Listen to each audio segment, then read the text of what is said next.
नमस्कार मित्रांनो. आज मी खूप इम्पॉर्टंट टॉपिक डिस्कस करणार आहे. त्याचं नाव आहे डिटर्मिनंट मेथड. ही डिटर्मिनंट मेथड जी आहे ती नेहमी बोर्डाच्या पेपरला विचारली जाते. तिचं दुसरं नाव आहे क्रॅमर्स रूल. ओके.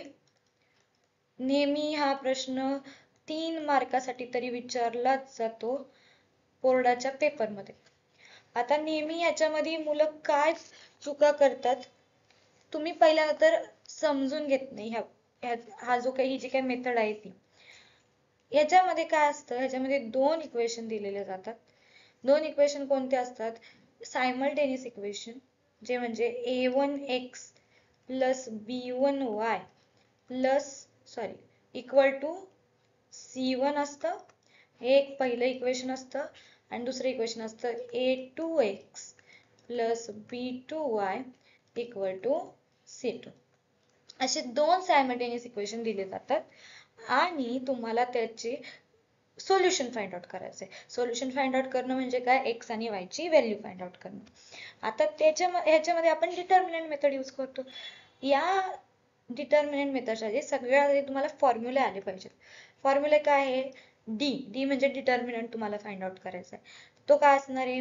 तो असणार आहे a1 a2 b1 b2. यानंतर तुम्हाला फाइंड आउट करायचं आहे dx. आता dx जेव्हा आपण तुम्ही फाइंड आउट करता तेव्हा तुम्हाला काय करायचंय? सी हे a1 a2 काय आहेत? x चे कोएफिशिएंट आहेत. तर आपण काय करणार? जेव्हा dx फाइंड आउट करायचे, व्हेरिएबल कोणतं आहे? x. तर आपण ह्या x च्या व्हेरिएबलला काय करणार? डिलीट करणार आणि त्याच्या जागी हे कॉन्स्टंट c1 c2 लिहिणार. c1 c2 b1 b2. Same आपण कशासाठी करणार? dy साठी. आता आपण कोण फाइंड आउट करतोय? dy म्हणजे determinant for y variable, for y. मग आता y साठी काय करणार? जे y चे कोएफिशिएंट आहेत जे कोण आहेत? b1 b2. त्याच्या जागी काय करणार? आपण c1 c2 लिहिणार. म्हणजे a1 a2 c1 c2. हे फॉर्म्युले नेहमी मुलं काय करतात? चुकीचे लिहून येतात. त्यामुळे काय होतं? त्यांचं बहुतांश मुलांचं उत्तर चुकतं. एवढं सोपं असून सुद्धा, एवढा सोपा प्रश्न असून सुद्धा मुलं ह्याच्यामध्ये चुका करतात. म्हणून फॉर्म्युला विसरायचा नाही. आता या 3 स्टेप झाल्यानंतर तुम्हाला फाइंड आउट करायचं आहे x. x काय असणार आहे? dx अपॉन d आणि y काय असणार आहे? dy upon d.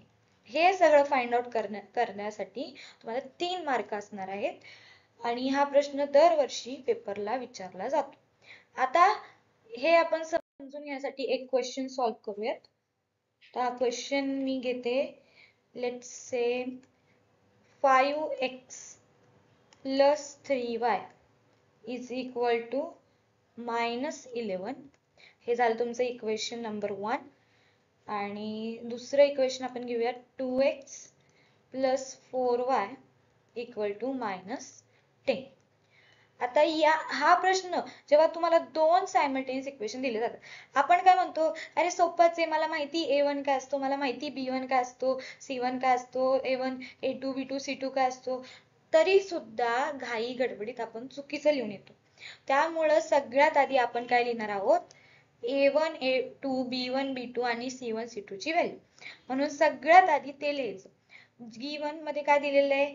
हेच दिलेलं आहे a1 b1 आणि c1 हे आपल्याला कोणापासून मिळणार आहेत? इक्वेशन नंबर 1 मधून मिळणार आहे. मग इक्वेशन नंबर 1 चा x चा जो कोएफिशिएंट आहे तो तुमचा a1 असणार आहे. y चा जो कोएफिशिएंट असणार आहे तो तुमचा b1 असणार आहे आणि c1 म्हणजे इक्वेशन 1 ची कॉन्स्टंट टर्म. सिमिलरली तुम्ही a2 b2 आणि c2 सुद्धा लिहू शकता. तर a2 b2 c2 काय आहे?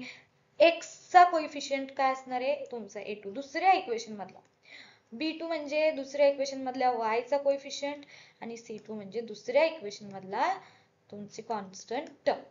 हे एकदा तुम्ही लिहिलं की तुम्हाला कुठेही a1 a2 b1 b2 साठी सारखं इक्वेशन कडे बघायची गरज नाही. आता तुम्ही एकदम सहजरित्या d फाइंड आउट करू शकता. आता d जेव्हा तुम्ही फाइंड आउट करता, तुम्ही म्हणता अरे आम्हाला तर माहितीच आहे a1 a2 काय, आम्हाला तर माहितीच आहे b1 b2 काय, म्हणून तुम्ही तिथे फॉर्म्युला लिहित नाही. इथेच तुम्ही चुकता. तर नेहमी फॉर्म्युला लिहायचा आहे a1 a2 b1 b2. आता तुम्ही त्याच्या व्हॅल्यूज पुट करा त्याच्यामध्ये. काय आहे 5 2 3 4. आता आपण काय करतो तिरकस गुणाकार क्रॉस मल्टिप्लिकेशन करतो. नेहमी लक्षात ठेवा मुलांनो ब्रॅकेट करा. Bracket is very very important जेव्हा तुम्ही मल्टिप्लिकेशन करताय आणि सबट्रॅक्शन करताय. Okay 5 into 4 minus 3 into 2. 5 4s are 20 and 3 2s are 6. म्हणजे आन्सर काय आलेला आहे 14 आलेला आहे. ओके एकदा आपण बघूयात. डी काय होता आपला 14. तर तुमचा डी जेव्हा फाइंड आउट झाला की त्याला लगेच बॉक्स करायचा. म्हणजे जो कोणी तुमचं पेपर चेक करणार असेल त्याला सुद्धा लगेच तुमचं उत्तर सापडतं. आता काय dx. dx साठी काय फॉर्म्युला आहे जिथे जिथे x चा कोएफिशियंट असणार आहे म्हणजे कोण x चे कोएफिशियंट कोण आहे a1 a2 तिथे आपण काय लिहिणार आहोत constant term c1 c2 b1 b2 ला हात लावायचा नाही. ओके मग c1 c2 कोण होता c1 c2 म्हणजे -11 -10 b1 b2 काय आहे 3 and 4. आता हे जेव्हा तुम्ही फाइंड आउट करता bracket is very important. Again सांगते तुम्हाला कारण की इथे मायनस टर्म आलेली आहे. मग इथे आपण स्क्वेअर ब्रॅकेट मध्ये -11 into 4 -3 into -10. आता काय -11 into 4 -44 -3 into -10 -30. म्हणजे काय आन्सर येणार इथं -44 प्लस इथे काय होणार आहे हा मायनस आणि हा मायनस प्लस होणार आहे. So minus minus plus 30. So तुमचं काय आन्सर येणार आहे -14. कारण इथे काय करणार तुम्ही करताना तर सबट्रॅक्शन करणार पण मोठ्या संख्येचं चिन्ह तुम्ही देणार आहात ते आहे -14. सो तुमचा dx काय आलेला आहे -14. याला सुद्धा लगेच ब्रॅकेट करून घ्या. आता तुम्हाला फाइंड आउट करायचं आहे dy. dy साठी काय करणार आपण a1 a2 हे कोण होते x चे कोएफिशियंट होते त्यांना तसंच ठेवायचं आणि b1 b2 हे जे y चे कोएफिशियंट होते त्याच्या जागी आपण c1 c2 लिहिणार आहोत. Formula is mandatory. फॉर्म्युला जेव्हा लिहिताल तुम्ही तुमचा अर्धा प्रश्न तिथे सॉल्व्ह होतो कारण की तुम्ही चुकत नाही. a1 a2 काय आहे 5 2 c1 c2 काय आहे -11 -10. जिथे जिथे निगेटिव्ह टर्म येते निगेटिव्ह नंबर येतो तिथे तिथे तुम्ही ब्रॅकेट द्या. ब्रॅकेट खूप महत्वाचं आहे. 5 into -10 -11 into 2. मग इथे काय येणार आहे 5 into -10 -50 -11 into 2 -22. इथे सुद्धा काय होणार आहे मायनस मायनस प्लस होणार आहे. पण तुम्ही आन्सर जेव्हा येईल फायनल तेव्हा निगेटिव्हच साइन देणार कारण की बिगर नंबर साइन मोठ्या संख्येचं चिन्ह काय आहे मायनस आहे. 50 -22 28 हे तुमचा आन्सर येणार आहे. तर dy काय आला तुमचा -28. यानंतर काय करणार आहात आता तुम्हाला आता दोनच गोष्टी सॉल्व्ह करायच्या म्हणजे x आणि y. मग x चा फॉर्म्युला काय आहे dx अपॉन d. dx काय होता -14 अपॉन 14. तर आन्सर काय येणार आहे -1 आणि y काय येणार आहे तुमचा dy अपॉन d. dy काय आला आताच आपण फाइंड आउट केला -28 अपॉन 14 म्हणजे आन्सर येणार आहे -2. आता हे झाल्यानंतर सुद्धा तुम्हाला इंटरप्रिटेशन लिहिणं खूप गरजेचं आहे. अर्धा मार्क हा इंटरप्रिटेशनला असतो. x, y is equal to काय आलंय -1, -2 is the solution of given simultaneous equation.